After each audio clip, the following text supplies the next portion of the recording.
పవన్ కళ్యాణ్కి హెచ్చరిక జారీ చేస్తున్నాం. నీ ఉడత ఊపుళ్ళకి నీ చెంచాగాలని పంపించినంత మాత్రాన పేరుని నాని గాని వైఎస్ఆర్ కాంగ్రెస్ పార్టీ గాని నీ ఉడత ఊపుళ్ళకి ఊగేది లేదు, దడిసేది లేదు.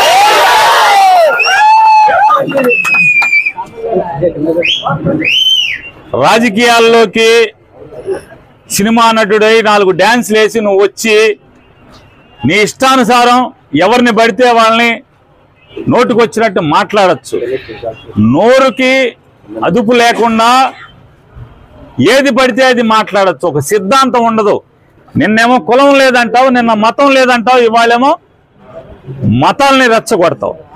హిందువులందరూ బయటికి రండి.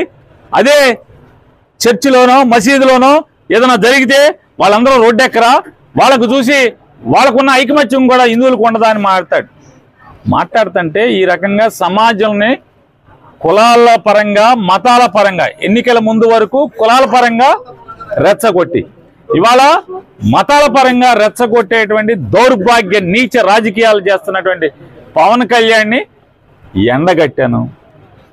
అయ్యా, గతంలో నువ్వేనా బ్యాప్టిజం తీసుకున్నావు?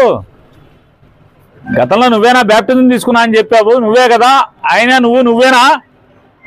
మరి నువ్వే అయితే ఇవాళ యాషాలేంటి, డ్రామాలేంటి? అంతకుముందు యాషాలేంటి, అంతకుముందు భాష ఏంటి, అంతకుముందు డ్రామాలేంటి? ఇవాళ ఒక బాధ్యతాయుతమైనటువంటి ఉప ముఖ్యమంత్రి పదవిలో ప్రభుత్వంలో ఉండి బాధ్యత లేకుండా ప్రవర్తించటం ఇది సిగ్గుమాలినతనం కాదా అని నేను ప్రశ్నిస్తే, నిన్న మధ్యాహ్నం నేను ప్రశ్నిస్తే ఆర్గనైజ్ చేసుకుని సిగ్గు లేకుండా ఒక 50 మందిని పోగేసి తాగిచ్చి మా సందు మొదట్లోకి వచ్చి 4 కేకలేస్తే దడుస్తారా అంట? ఆగుతారా? గుడివాడ వెళ్తే కారు మీద రాళ్ళు అయితే మీ ఇంటికి మా ఇల్లు ఎంత దూరమో మా ఇంటికి మీ ఇల్లు అంతే కూడా దూరం అనేది గుర్తుపెట్టుకో.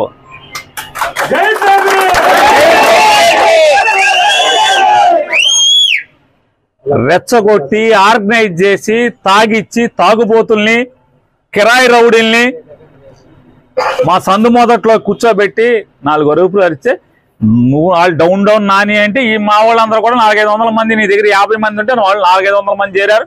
డౌన్ పవన్ కళ్యాణ్ అన్నారు. సిగ్గుపోయింది నీకే కదా. మా ఇంటికి వచ్చి మాతో తిట్లు తిన్నది నువ్వే కదా. నువ్వు డౌన్ ఒకసారి అంటే మా వాళ్ళు 100 సార్లు అంటారు డౌన్ అని.